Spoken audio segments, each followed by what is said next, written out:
From Guild Wars 2 Guru, I'm your new host, SteppenWolf. I'm joined by 5 awesome people still. We have the 2 devs, Jonathan Chaplan Sharp and Joshua Davis Grouch. Thanks for joining, guys. As well as 3 players. We have from Team Sync, Zombify right here, Super from Car Crash, and Vonethel from Doppler's Effect. Thanks for joining, you all. And since we're still short on time, we'll just start right into the first question about packs. It was the first live event ever in Guild Wars 2. We had the PvP tournament there, which Super won. Once again, congratulations to that. And how was the overall feeling there, casting it, hosting it, and whatsoever? We can talk about casting real quick, and then you guys could fill it in as players. I mean, at least from our perspective, it was really fun.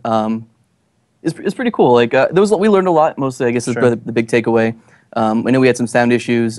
Players I read on the forums were saying that they couldn't hear the crowd, for example. The crowd was actually going crazy from our end. Like, the crowd was awesome. Oh, yeah. Yeah, these guys can attest to that fact. But we learned a lot from the technical side, the organizational side as well. It was good. It was fun. Chap's first time casting, and he did awesome too. So yeah, I learned a lot about casting. I learned to look at the camera every now and then. I didn't do that at all. Just look at the camera every now and then. No. Is that something you didn't say Mr. Biceps enough. Like, neither of you. I said it the one time. Yeah. And need a Mr. few more Biceps times. is on the ground again. Oh, Mr. Biceps down. Oh, Mr. Biceps down. He's getting the stop. Mr. Biceps can't carry. Okay, don't worry about it. I'll let it slip this time. Don't worry about it. No, but those were some great matches too. You guys had, I think that third game was really, really close. I think you guys had a great push. I think Super, they brought out that warrior build. It was awesome. I don't know. It was just, you guys had some really cool games to watch. So it was fun. Yeah, definitely. Sweet. I guess we'll just jump over right to the next topic. Balance issues. As always, there are some around in the area. I just picked some. So first of all, we have the Mesmer, who is currently falling a bit off of the current meta. We saw him in the earliest stages of the game where he was really present, where you even saw 2 Mesmers running around. Now he has a little bit of problems with those massive conditions, so mostly people running Alyssa runes with a null field already so that you can really cleave that off. But are there any plans to change that, to bring him back, or probably nerf conditions to counterplay that? It's actually both, yeah. We want to be really careful. We talk about shaving, so we don't want to do whack-a-mole, for instance, and just bring all the condies really far down, because then it goes right back to power builds are dominant again. So we want to be really careful and shade those Condi builds, but then also make sure that the Mesmer has the tools to stay in the Condi game. But that is, as you say, that's one of the weaknesses of the Mesmer, and it's kind of by design, because, I mean, they do great against physical damage. They have a lot of evades, they have a lot of dodges, they have the distortion if they need it. They've got a lot of ways to do a physical, and you know, conditions is kind of one of their Achilles heels. So we want to be careful that we don't let them counter everything, or all of a sudden you just have this class that can deal with absolutely everything, which we've got to be careful about. So it's kind of both. And I think with Mesmer too, is it's one of the classes like Elementals that people mention a lot that needs work. Nothing's really changed with Mesmer in particular. In fact, I think the last changes were buffs in terms of cooldowns. So changing them without changing anything else could really throw things out of whack. Yep, very good point. Okay, that's nice. So conditions are getting shaved small, or you saw one for the Necro. So we thought about you the standard Necro Connie build, and Zombify can talk about in more detail. But usually you'll have a Scepter. Your 2 is going to be dishing out a lot of bleeds. If you're running a Dagger offhand, you're going to have another set of bleeds there. You're going to have a Condi Transfer, which can throw stuff back to people. And if you switch over to your Staff, your 2 is going to have a lot of bleeds as well. So we thought about shaving those bleeds very carefully. So we've just started with one of those bleeds for right now to see how it feels. That's also part of the AoE thing. We want to kind of bring down the AoE condition apply, and the Necro is one of those classes that does it really, really well. If we did that, we would do it in PvP only, though, because we've got to be careful to make sure that we're not hurting the World v. World or the PvE Necro builds that rely on all those Condi stacks in order to kill things. So you got to be careful with that. Awesome. So we will see that change coming in, of course, or it is in already. So the next thing with, let's say, the Necro itself is concerning the Warrior. The Warrior is somehow an unstoppable force with his balance stance and the Endure Pain. And he can't get slowed by the chill of the Necromancer, for example, which they normally throw down. But after that, they normally can kite. The Warrior got into the meta now with the Hammer Longbow build that we see quite often, or the Mace Shield Greatsword build. Moreover, was it, like you talked in the earliest state of the games, the goal you wanted to achieve, or did it go off slightly? No, it's what we wanted. We wanted to give the warrior the ability to. A lot of people complain because they want to bring a warrior and be a really big, sturdy body, which is what we talked about, and then we made them a really big, sturdy body. So now that they're doing what we kind of set out to do, that's kind of what we intended for them to do. They can tank pretty well with those stances you talked about, just like a guardian can. So now you kind of have two classes that can get on a point. They can shrug off condies. If they bring endure pain, they can also shrug off physical attacks. They're kind of doing what we wanted them to do. And also we feel like the best CC or crowd control in the game should probably come from those melee classes. So it should be either the mace or the hammer, that type of stuff. It's got to get to you before it can CC.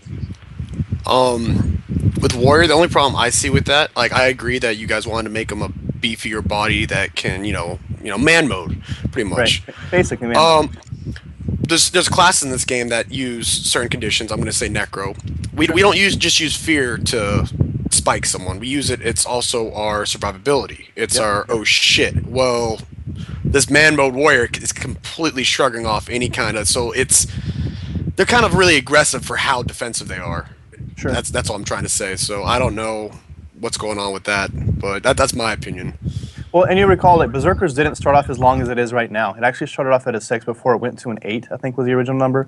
So that's one of those things that we did another shave. Where it's like 6, people didn't play it at 6. They were like, this is horrible, it's still trash. No one's ever going to bring a warrior. We're like, all right, well, let's add 2 seconds and see what happens. And then for a month and a half, nobody played them. And then all of a sudden, people are like, oh wait, they're actually completely broken and overpowered. We can't deal with them. And it's like, okay, it took about a month and a half for people to get to that place. So at this point, we kind of want to watch them again and see, what do people do to counter that warrior now? We don't want to just change the balance right again to force it. We want to see what you guys do to counter it. So that's something interesting that I noticed from now that I've been on the player side and kind of more on the development side is that a change can be made. And like you said, it was July 9th that the Berserker change went in. Nothing changed with warriors since then, really. Yeah. And now they're super prevalent in the meta. They're countering Spirit Rangers like we saw with Car Crash and Sync when they played. So it takes a while for these builds to come out. So like immediate changes, even if like people don't pick up on those changes, they could actually still be really viable, and that's again the case with the Warriors. So just because you don't see something change immediately doesn't mean that it's not good. Sure, and that's why we need to be careful with those Condi classes, because what if people get to where a Warrior, or what if somebody else steps up who can also shrug off those Condis? What if the meta shifts back to conditioned defense, but then spiking and physical for offense? Then all of a sudden the Necro's like, well, I need more Condis now to stay in the game. So we've got to be really careful with what we're changing on those things and not overdo the nerfs to, for instance, the Engineer, who can also throw out a ton of Condis, or the Necro. So we got to be careful with that.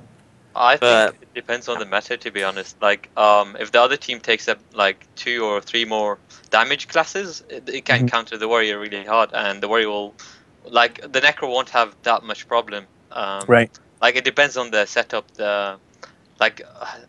Sync ran with 2 ranges, and Necro, which is a lot of conditions, which is why the Warrior countered them. But if they ran with like 1 Thief and another damage class, it wouldn't be that much of a problem, and Warrior wouldn't really be that overpowered. So Warrior in general is not really overpowered. It's just like the setup that's facing it. Like if every team is playing Condi meta right now, which is why the Warrior is viable.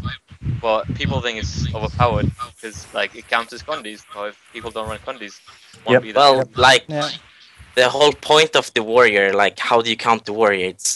It's actually a quote you said here, Jonathan Sharp. It was that they may have a hard time with enemy conditions and may need to ask help in order to keep themselves free from hampering conditions. And right now, like the Warrior is countering what is supposed to be countering the Warrior, and there's like no way really to counter the Warrior as long as like they have like they do this. So.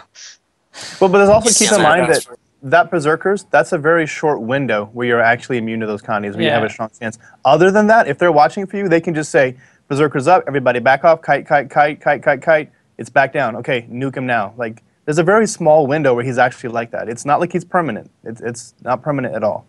So we need to be careful to watch what the meta does with that. Yeah, that's kind of Super's point. He has that 10-second window, about 8 to 10 seconds with the Endure Pain, where he can really rampage, but then he falls off very quickly. That's what I saw, at least. Yep. Another topic with that is going to the more physical side of things. It's the Thief currently. People played a lot of Dagger Pistol earlier, but they kind of swapped that out to Sword Dagger, which we normally see all over the place. It is one of the classes which can spam abilities due to no cooldowns, and the evade is getting abused a little bit. It's so many evades. Is there something coming for that, or are you trying to weaken it in another way?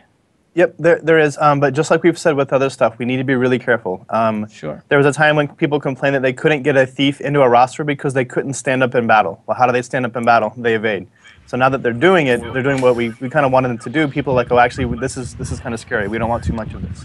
I think the sword dagger in particular is doing, it's got damage, it has boon removal, and it has evade all at the same time. And I think that what we want to do is shave a little bit of the damage maybe, or maybe take off one of the boon strips, or steals maybe. Maybe just the skill itself should cost a little bit more. So there's different ways that we can deal with it in the different game types, because in PvE and World v. World, thieves have different problems than they do in PvP. So we need to be careful when we deal with that skill. That's probably a skill we're going to have to split, just to make sure that it's fair for all 3 game types. I remember back when the whole thief, people didn't really view them as viable. I think the thieves will always be viable just due to the fact how stealth mechanic works in this game. I think like stealth is extremely strong, so I don't know. I think, you know, that might have just been, as Super said, you know, with warriors being good in this meta. Maybe, you know, that was just the meta at the time. You know, I think thieves will always be viable due to stealth. Sure. Yeah, that was the dagger pistol build all about. We saw Kate pulling it off a lot of times, just going into stealth again and backstabbing once again, going into stealth again. So that is, of course, one of their strongest points. Right. We talked about the Guardian a little bit. He is one of those classes that didn't get changed overall normally. They were like very set in the current meta and over the whole course of Guild Wars 2. As far as I was talking to Guardians, they said it's getting harder and harder to actually survive because the damage has gone up a little bit. Is the damage going to rise still, or are you guys trying to shave it down from now on? We're trying to shave it down, yeah, because we need to be careful, because we could then increase the defense and the mechanics for the Guardian, but then other things need to increase to compensate to be able to kill him. Before the game was actually shipped, we had a meta where Guardians were just way too strong. You couldn't kill them, and it got to the point that teams would bring like 3 Guardians, 1 per point, and then 2 offensive characters that would rotate to each point to kill things. It was really hard to kill a bunker at that point. So we said, this is just not fun. Let's not make defense this powerful in PvP. But like over the past patches, like from a Guardian's perspective, I can really feel that the other professions are getting stronger and stronger, and it's getting harder and harder to survive. Which of course makes me like, do you want to continue with this power creep? Are you? No, we don't want power creep, which is why I'd rather. Because it have been a power creep, even though you say it's maybe not a power creep, but it really have been. It's the same thing like if you look at the Mesmer, I think, if you look at the Ellie, both of those guys are suffering from just a little bit shave on the damage from other classes, and they can come back into the game. Because, I mean, the Ellie it was one of the dominant classes for a long time in PvP because of their defensive mechanics. Other things have gotten better. We shaved them down slightly, so if we shave the other classes down again, I think the Ellie and the Mesmer come right back. So that's what I would rather do. Just shave down the top levels of the offense for all the classes, because then Guardian is still there, Mesmer comes back, and then Ellie comes back. We've already seen the other classes played, so that's what I'd rather do instead of doing more power creep. They're really close to coming back, I think so. is my thing. I was watching Blinks play on the Guild Wars 2PP channel. Yeah. And the damage that an Ellie can put out is, if they can land it, I mean, granted they're very soft. They're very soft, but if they can actually get in and do the damage, like, you can one-shot thieves. Like, it's really strong. The damage also doesn't have a read, so I think I think Ellie's are strong in terms of that's the thing, though, is like, it's really close. Like, if you do something to change it, you know, try to buff it and bring it back in, and then everything else comes down, you know, if we try to shave somewhere else, and then all of a sudden, Ellie's on top of the game again. I think the main problem with Ellie's right now is the Spirit Ranger. I mean, the Ellie's do so much damage in team fights. Like, when we had Mugwao, like, he almost one-shot people with our Thief, and after that, they just res him with the Spirit Ranger, and then he's pretty much useless for a while. That's the main problem with Ellie's in the current meta. Like, they do a lot of damage, but Rangers counter them really hard because of the Spirit Res. I mean, like, we can interrupt it, but the Spirit Res now can have stability and all that other stuff, so... Yeah. That's what I think is the main problem with the Eddies in the current meta. Like, mainly conditions and the Spirit Ranger. Because even if they do a lot of damage, they're still going to get rezzed up by the Ranger, so... Yep. Yeah, and concerning the Spirit Ranger, if we want to go one step further, we saw a lot of spirits running around, running 2 Spirit Rangers, and the Necromancer has his minions as well, to not refer to the petting zoo that made his way through the audience. Is it kind of is a problem, especially for the visibility, because once 2 Spirit Rangers or even 3 clump up, it's really hard to tell what is really going on from a player side of view and from a viewer side of view as well. So are there plans to change that a little bit? Yep, there's multiple things we want to do. Part of it's just from the visibility of the game itself, just making sure that you can actually see things better. We want to make some UI improvements to that type of stuff, but also just with the balance. That's another thing too, is we want to make sure that we're not making classes that can just throw a ton of stuff on the screen and that you can't even target them correctly. We want to make some targeting improvements as well. Some things that will, like for instance, ignore anything that's a minion. Just go from, like, if there's 2 players on the screen, it'll bounce back and forth with the tab select, back and forth, and it'll skip all the minions in between. So you can very quickly target the people you want to target. And then if you want to, you can manually attack the minions to get rid of them. But otherwise, you just go from character to character, as main character to main character, which will help. Well, how is that going to work with Mesmer then? Like, because one of Mesmer's defenses is, of course, their clones. So for Mesmer, we're going to treat them differently, because that is because that's their defense, is just fooling you into thinking that there's actually 3 or 4 Mesmers when there's actually only 1.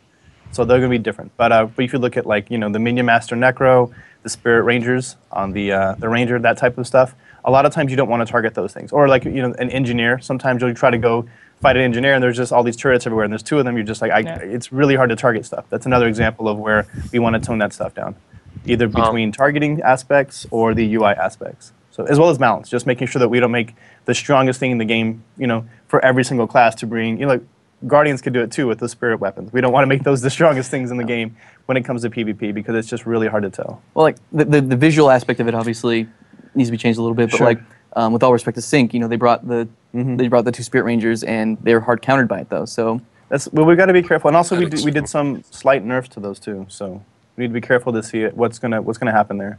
But at the same time, those things are really fun in PvE. So we need to be careful that the numbers are still good in PvE, but maybe shave them a little bit in PvP. I've actually got a question regarding all that. Caspars, can ArenaNet comment on why this isn't a great fix for the animation issues? And PvP should have Caspars, since it's fast-paced, chaotic, and some of the animation are either identical to others or unable to be seen. This would also fix the animation problems of Asuras, the really small characters. Super. Are you reading from a forum post? No, I've actually written some notes. Okay, no, that's fine. 2 things. Number 1, I agree with you on casting bars. I think that would be awesome. Number 2, on the size of characters, we're thinking about a minimum size for characters in the game for PvP only, the same way we do for other areas of the game, just so there's a minimum size for Asura in particular. But to the casting bars, it's something that we actually are talking about doing. We want to try it. We want to see how it's going to help the game, how it hurts the game. If you guys recall, when we first shipped, we said we wanted it to be a game that you're always watching the screen, you're always just paying attention to the screen and not the UI, not the, not the just my party bar like you did in Guild Wars 1. But at the same time, we want to make sure that if we need to change something, we change it for what's better for the game. And if that's better for the game, then that's what we maybe have to do for PvP. In World v. World, a lot of times it's not as important because it's so many people versus so many people. It's not as big of an issue. In PvE, a lot of times it's not as big of an issue because you can see the tails from the creatures really well, and they attack a lot slower than in PvP. So it's something that we've talked about, maybe trying in just PvP, try it out, see how it works, how does it look, that type of stuff. So we're not beyond trying that stuff if it helps the game. So all in all, if I'm listening to that right now, you always say you're changing that into PvP or just in PvP. Is that differentiation going even further? Because many people complain that you can't look at PvE while balancing PvP because it's really a different game, so to say. It is more fast-paced and so on. So are you guys working towards that to somehow split it completely, or do you still want to find a balance between that a PvE player can jump into PvP and still find skills working the same way? We want to find the balance. If we split everything, and this is, I wrote a post and I kind of use this as an example. If we split everything off the bat, it's literally 3 games all of a sudden that the balance team needs to upkeep, as opposed to we have 1 game that's about 90% the same for everything, and then 10% changes for PvE, PvP, and World v. World. So it's better for us if we can just split specific things across the board, rather than just saying everything is actually different from the beginning. That's just a lot more work. And a lot of times it's not even needed because a lot of skills are actually fine in all 3 game types. So for us, it's finding that balance of finding what needs to be split depending on which game type you're playing. Okay, that sounds awesome. To more recent changes we had, first of all, the minimap revamp, where you can see the highlighting way better, like with the paths you can take. From my perspective, that's just awesome. Keep it up. I really like that. And there are some more things like the particle effects, which got tuned down. Is there a way to tune them down even more? Because when now, especially with the petting zoo, a lot of people, like a big team fight 5-on-5 goes on, it's still hard to tell sometimes what's really going on.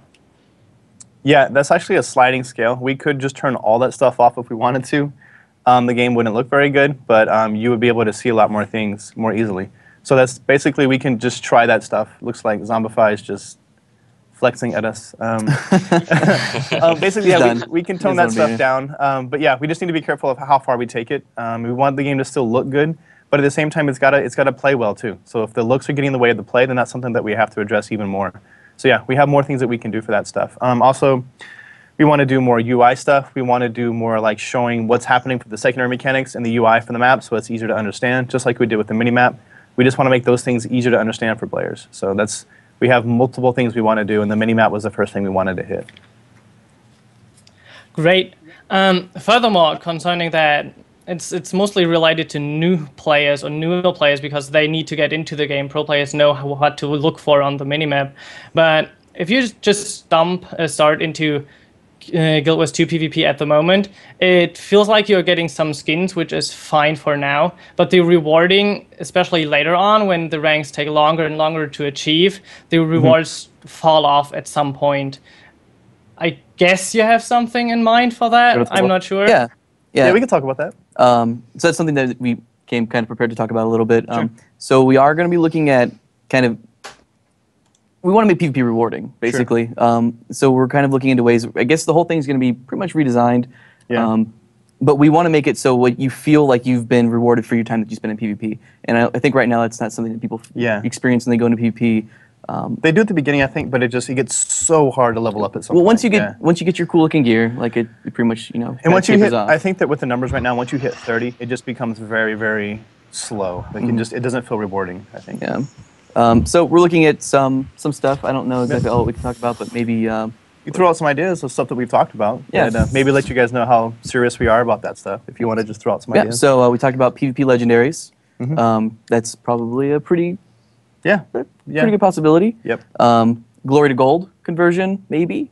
Something that's been talked about quite a bit. But there's a lot of really good stuff I think that we can come up with. And I mean, as just from seeing the system, like I've been a player like 10 times more than I've been working here, and just like looking at like the designs that we have going in, or like some of the thoughts that we have, like I'm actually really excited for it.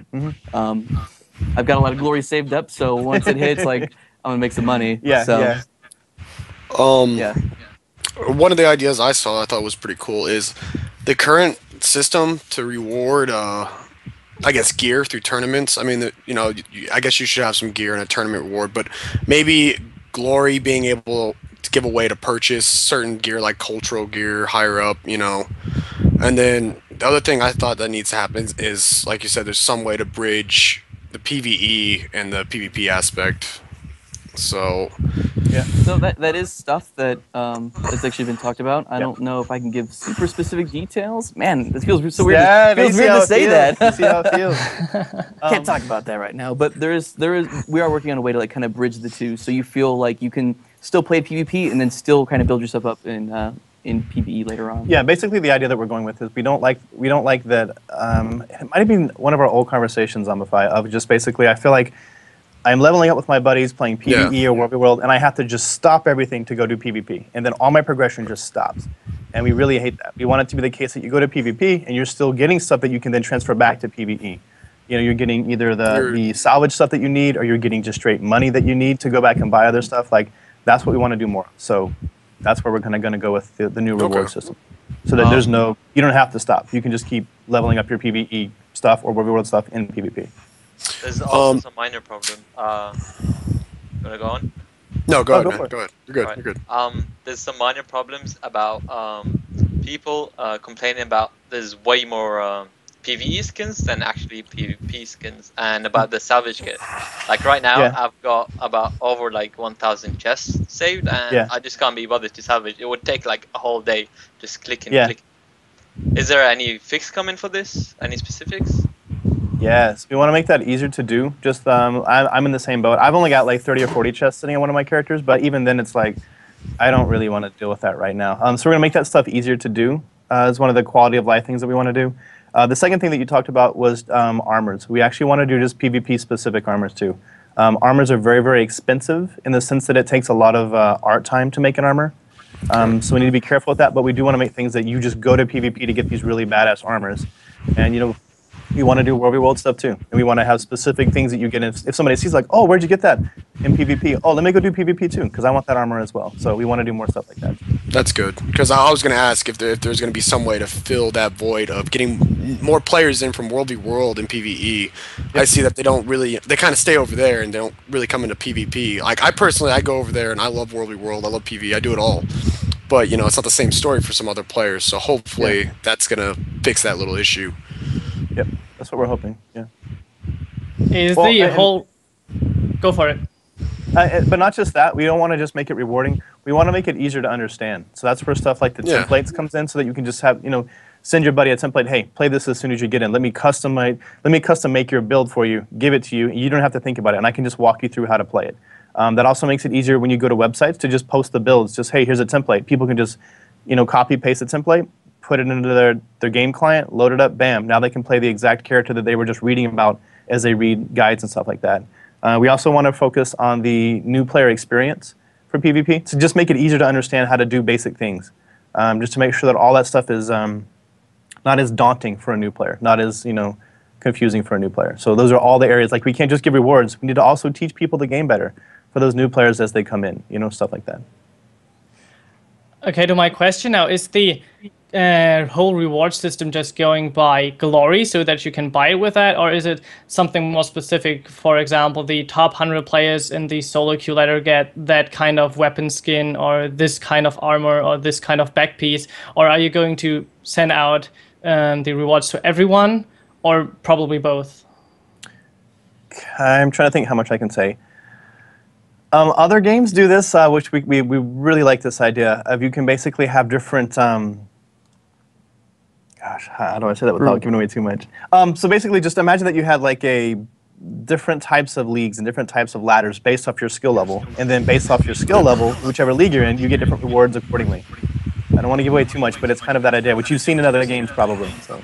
Like in Guild Wars 1 in the World Finals, where you got like the gold on the silver and the bronze cape. Something. I think the main thing is trying to take the RNG out of it, like the chests. Too. Yeah, like right now, like I've got hundreds of chests that are on my character right now. Like you mentioned before, like I don't want to salvage them. That'll take all day, and the gear that you're getting out of it isn't really stuff that you want anyways. Most of the time you open up those chests, it's stuff that you've already opened up, you know, 30, 40 times before.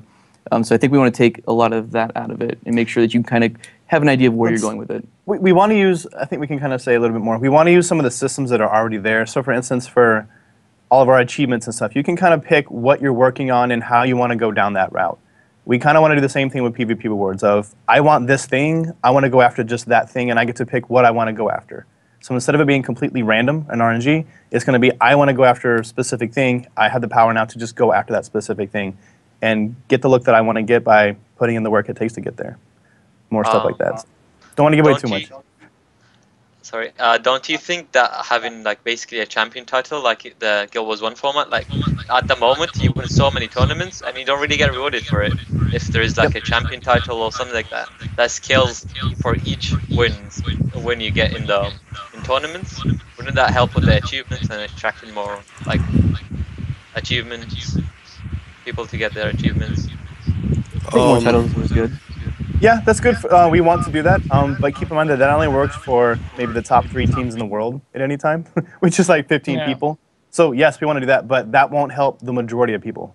You know what I mean? Like only 15 people in the world on each server can enjoy that title, which is cool. We want to do that, but we need to make sure that we're also thinking about the large player base at the same time.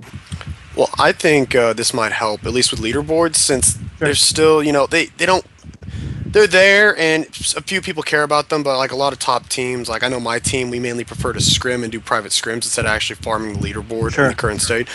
Maybe if you put a reward in there for the top 5 spots, it might actually get more competitive play of people coming in. Another game does it, you know, the game that won't be mentioned. I also saw this with like League of Legends, with their top spots being leagues pretty much, so you get an invite to in tournaments if you are able to hold that spot. I think that's a beautiful system. So I don't know. What are your thoughts on it? I like it a lot. Just this last month, I was playing in a Magic tournament where my buddy had a bye from a prior tournament based off his performance. So he gets a win right as he walks in the door. So basically he gets to walk around the room and scout the meta to tell me what I was up against as I went through, which was really cool. So we just sat there, we did some number crunching, we analyzed the matchups, and we were able to look at that stuff. I think that stuff's really cool. I think that you should be able to, based off performance, let's say we have a really big tournament again, maybe you get a bye based off your performance on the ladders. Like, I think that's dead on with what we think is cool about that stuff. But also I think that, Super's idea of, having different rewards based off your performance for the top teams is also something we want to do. So you guys can show off, for instance, hey, we're #1 and #2 in the world right now. You guys should be able to show that off. So I think the system we put in place probably opens up a room for a lot of expansion. Yes. But I think right now we definitely want to make sure that the game is rewarding for our core player base. Yeah. And I mean, let's be real. Like for the majority of players in the world, they need to feel cool about their items or whatever achievements they have, all that kind of stuff. You guys get you get money tournaments and that kind of stuff. But that's only like the top 20 teams on each region actually has a shot at that #1. At any time. So that's why we like the idea of having different ranking scales so that more people get to have that experience based off their level. Oh yeah. That's why we like that idea. I think Vaughn's mic is out actually. Yeah. Oh, okay. Oh, that's why. There you go. I was like, is there any update on a team queue for your actual team and not just yourself and your individual rating? Yes. So yeah, I don't want to give away too much, but we also like the idea of actually having a team ladder like we have right now, or basically a guild ladder. We're thinking about that a lot right now because we like what that does for the different guilds in the world. Get to be, I'm the #1 guild in the world. I can go on the ladder and I can show you, look, that's me. We're #1 in the world right now. We like that idea. So yeah, I can't say when, but it is something that we're working on. So. When that would be coming, is it more like for EU and NA separated, or would you give us a global leaderboard based on a rating or something where you can actually see I'm the best team in the world right now and not just I think we keep it separate for the same reason we did in Guild Wars 1. If you look at that, a lot of times it's like you'll have different metas, maybe there's different amounts of teams, maybe it's a completely different I don't know, skill set is being used in one of the metas as opposed to the other. If the two teams never play each other, I feel like it's hard to say that one is actually better than the other. I think that you can have #1 NA, #1 EU, and that's exactly why. But in LAN tournaments, that's where you can figure that stuff out. Just no lag, everybody's on the same page, which is what we had at PAX, which is why it was so much fun to have the two top teams in the world at that time get to play each other. That was really fun. So I just like over the net. It's kind of it's not really fair to say if it's over the net. Okay, awesome. So we had a lot of changes. Rewards are coming, as you just said. We had introduced some new maps like Temple and Skyhammer, but we saw that none of those maps are actually played in real tournament play. They are very fun on hot joins. Temple is kind of fun in TPVP as well, but you see people skipping it because of the water. Is there something in work to get new maps for that? Knock it out. So there have been a lot of changes to Temple that we'll just soon. We're not sure when. We have a different version of Temple that we play internally than what you guys play. The version we play has no water in it. Yeah, and it's a lot of fun. Yeah, it takes out, the lights are going off in here. It's okay. Yeah. So yeah, like we removed the water, and for the top level near the buff, we've actually made it so if you fall down there, you won't take falling damage when you actually do go all the way down. There'll be different, basically platforms to prevent falling damage. But I really actually like the map now. I think it'll probably make its way into competitive play just because I know the water thing was a big problem. Like a lot of players are not super familiar with it only being on Capricorn and Temple. A lot of players didn't want to deal with it. So like personally, again, I've been a player longer than I've been working over here. Like I think the map is really fun now, and it's gonna be awesome to see it in play. Cool. But yeah, we're also looking at the other maps too and making revisions to the other maps as well to make them better. Okay, sounds good for me at least, because it's somehow getting boring to watch them, especially since some camera positions, sometimes you can't really focus on the fight, or you have to click on a person and then you have a lot of particle effects and you can't really determine who is winning at some point. Is that, you already said that earlier, that is coming. Any news on that, probably? A little bit. The camera positions themselves is what you're referring to? Or just that sometimes they're fighting right under the camera and it's very low, and you would have to change the camera angle very, very often to keep track of the fight, and it gets blurry to some extent because you move so often. Yeah, we addressed a lot of that before with like the effects culling that we can adjust that. But I think for the actual positions, like those can all be adjusted as well. Yeah, as we're making map adjustments, we're also making camera adjustments. For instance, if you look at what is it? Like a few of the maps, like Forest, if you go to the red home point, it's sometimes really hard to see because it has these pillars that are up around the hinge itself. So it's really actually hard to see the point with the cameras. So we're looking at moving those as well and changing things to the map to make it easier to read. Yeah. Okay. We still have a lot of time, actually. So I'm just going to, if any of you players, of course, have questions. Yeah, I definitely have one. Go for it. Go for it. Yeah, go for it. It sounds like you got a list. Okay. I do have a big list, actually. About the observe mode. In Guilds 1, there was actually an observe mode where like the casual players can actually watch the top players compete like in tournaments. But right now we only have like shoutcaster doing that, and it really doesn't really help. Like there are not many shoutcasters, and like most of the time most tournaments don't actually get shoutcasted, so there are like the casual players are missing on a lot because they don't actually have an observe mode where they can actually watch it. Do you have any fix on that, like to help the casuals get into SPP? Yeah, we have a few. I mean, you want to talk about bringing down thresholds too? That's another problem that we're having right now. Take it away. I'll add in. So one thing that's happening right now too is I think that the threshold right now is so high for the MMR you have to have for that to pop for the shoutcasters that they're having a hard time getting into all the games when they want to. So if we bring down that threshold, they can get into more games more often, which means that then they can shoutcast to more people. So we want to try that first before we move on to something like the old observer mode that we had in Guild Wars 1. Because we really want to have people actually there shoutcasting and introducing the game to people. That's what we want to try first. So that's what we're going to do first, and then go to other steps if that doesn't work. That's the plan right now.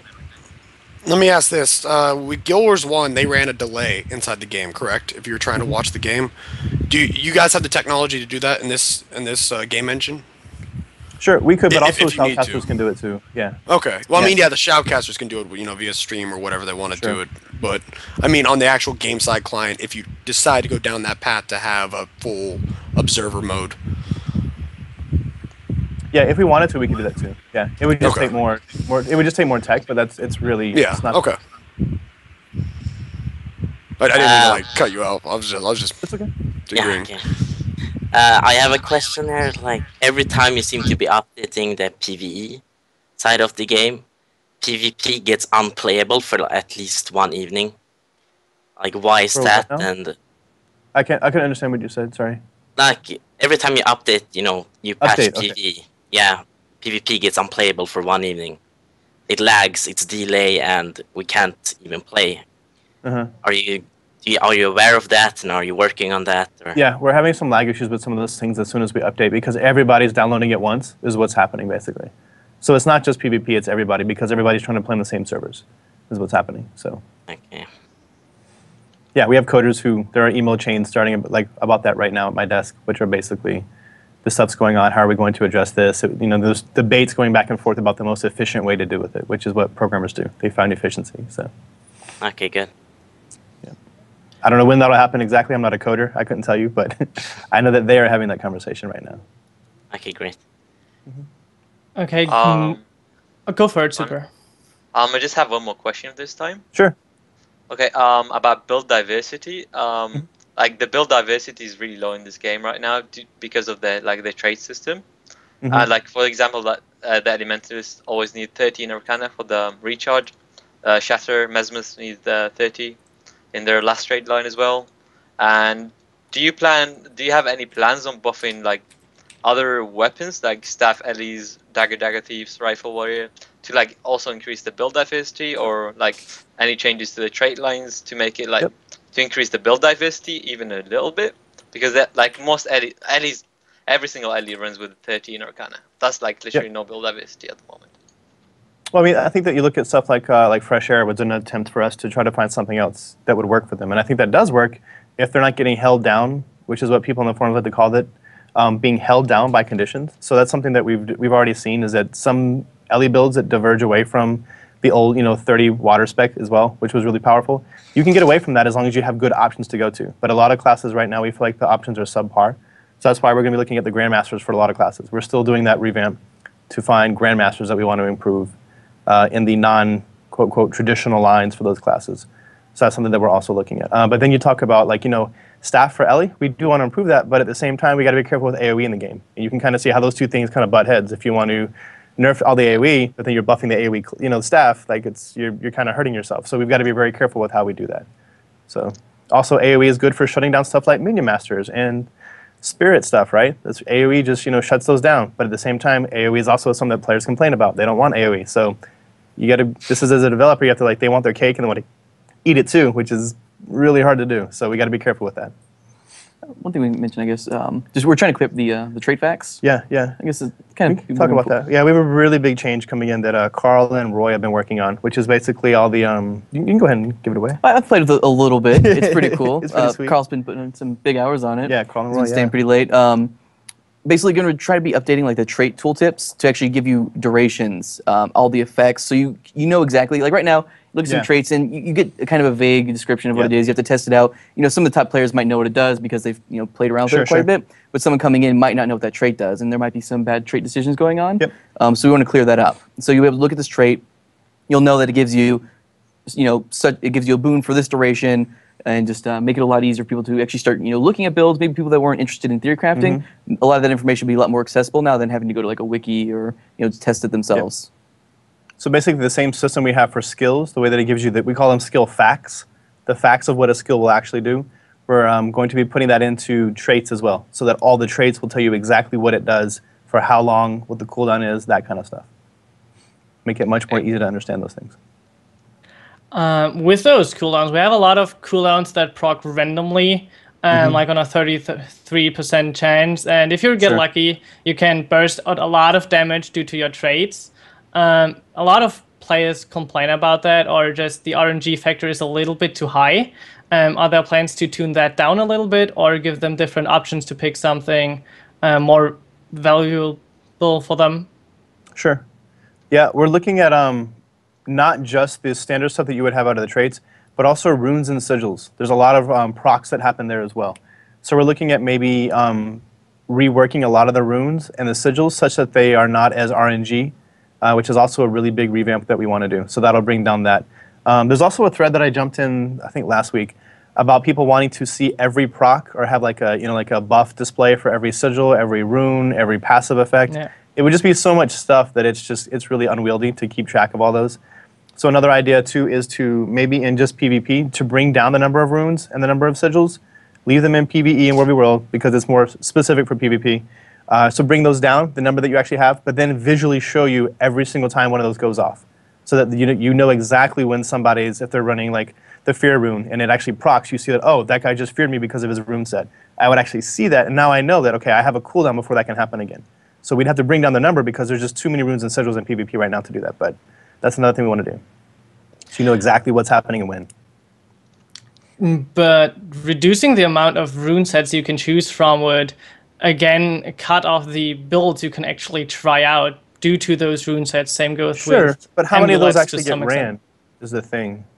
Yeah, that's the thing. Like right now, there's a lot of like Apex runes, Apex sigils. Like you're gonna run, if you're doing a power build, you're gonna be running, ogre, divinity type runes. You're always gonna be running that set. A lot of the other power runes that I can't even actually think of at the top of my head just don't get used ever.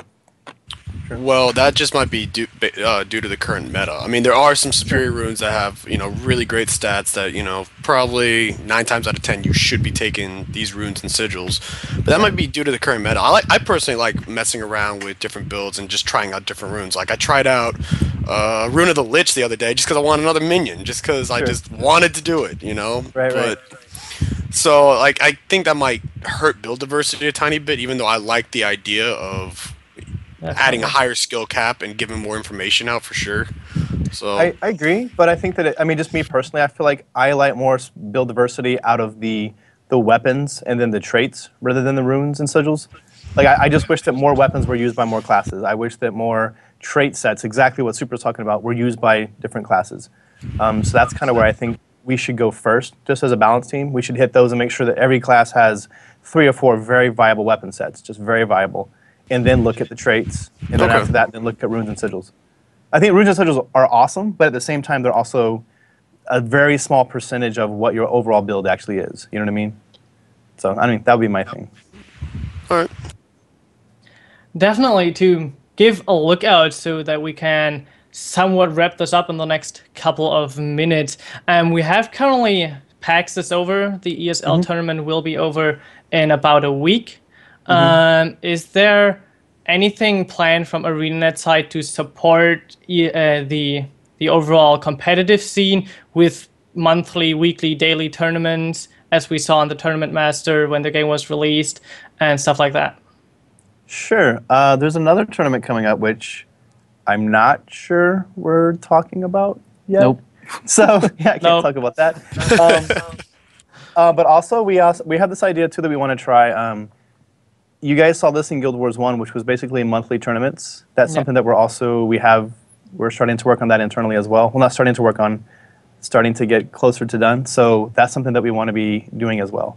I can't give away too much detail, but yeah, we want to get stuff in there for you guys so that it's always constant stuff that's leading up to bigger tournaments, but organized tournaments that you guys know will always be there. And we want to look at giving good prizes for those. So I can't give away too many details. Yeah, the main thing is like we didn't want to make sure it wasn't like a lead up to PAX. Like we're having PAX, you know, we're having this big tournament and then nothing for a long time. Like we want to make sure that we follow up PAX with more events. We want people to stay around and realize that that wasn't it. Like another year to go. Like we want stuff in between. PAX was only the beginning. Exactly. Like, that's why I've been telling people. PAX is only the first step, honestly. So it's only going to go up. Yeah. We just can't give details until they're solidified, and we talk with all the partners and get them to all sign off, and everybody agrees, and then we can announce more stuff. So we have talks with a lot of the big entities of the world that you guys know. We just can't give away details yet, so I'm sorry about that. Sweet. So I would open the board once again to questions from our pro players, and if not, I think we could wrap it up. I've got a question. I've got a long list actually. Okay. One of the questions. No, well, it's kind of in this. Yeah. Do it with your eyes closed. Do it with your eyes closed. Okay. No.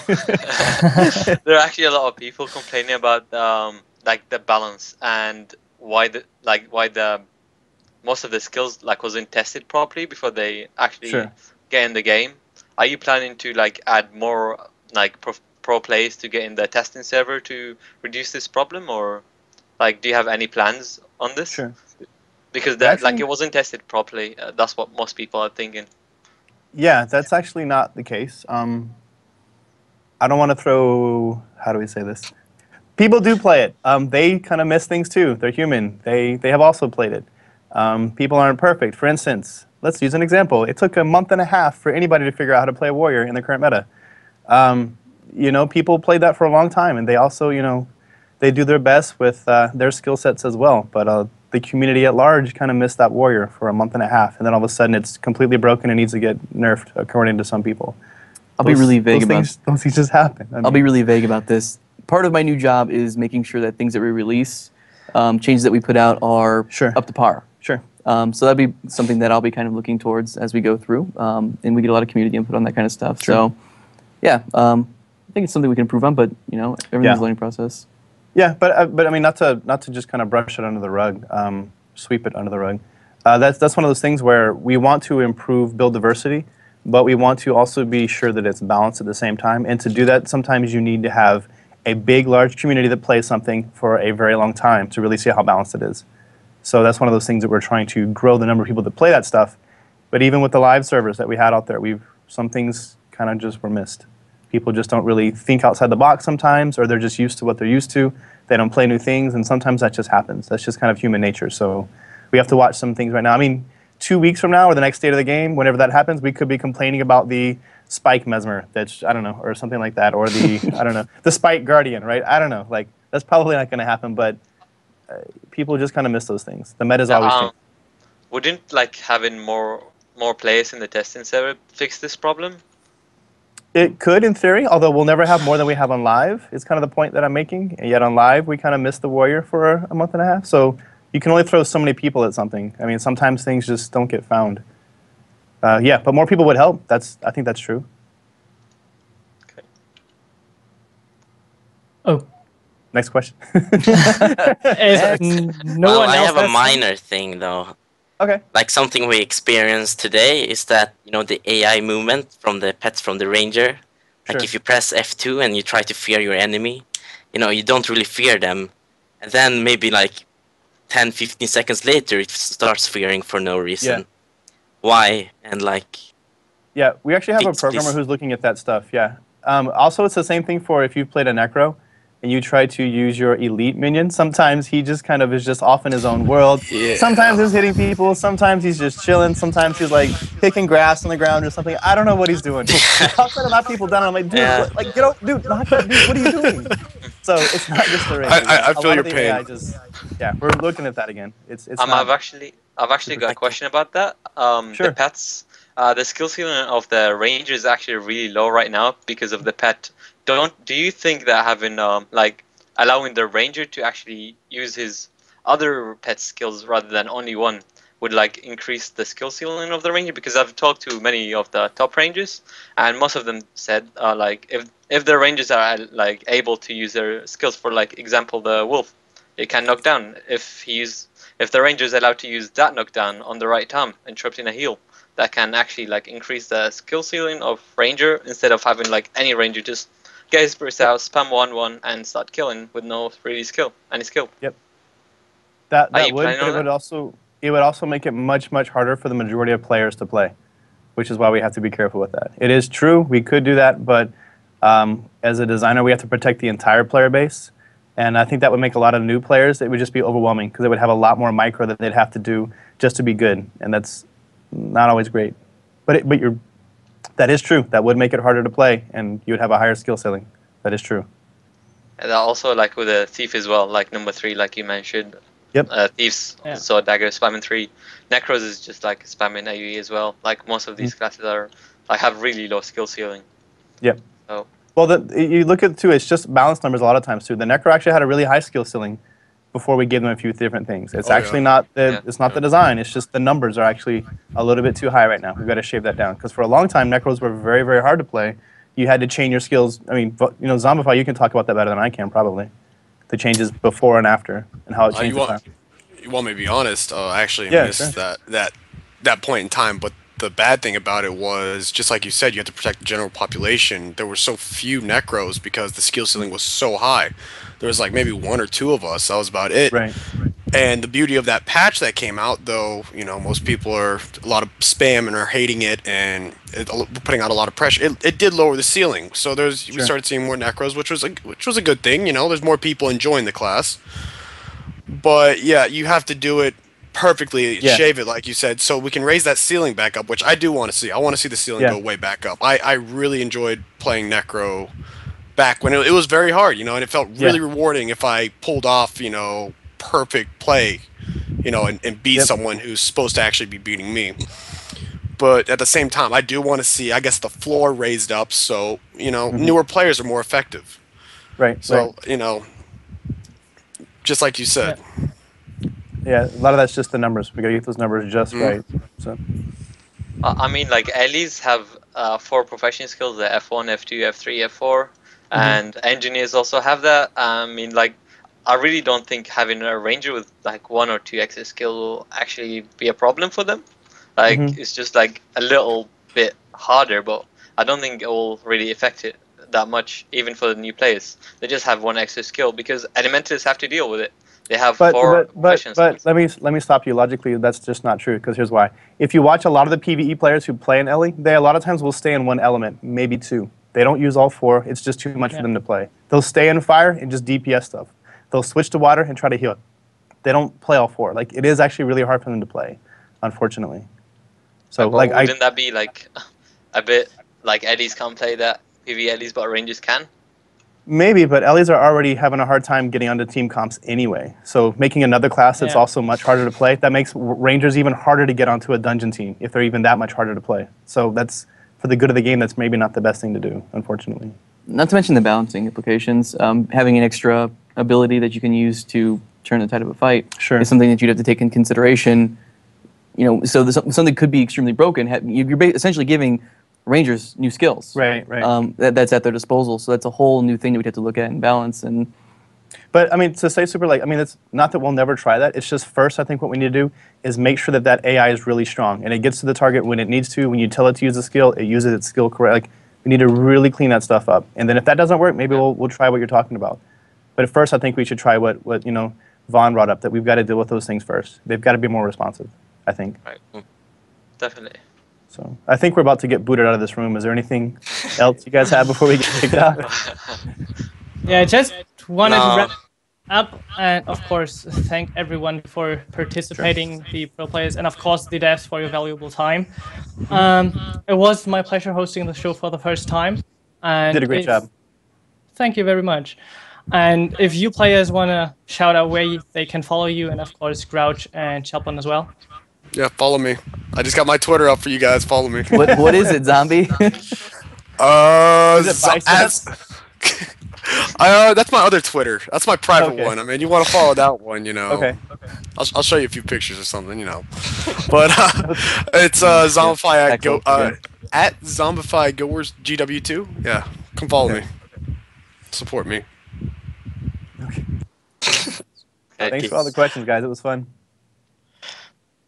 Super next probably, or I've only got Twitch. Super X GW2. That's my Twitch. I'm gonna come troll you. Yeah, that's about it for me. Okay. And well, no, I don't really have anything.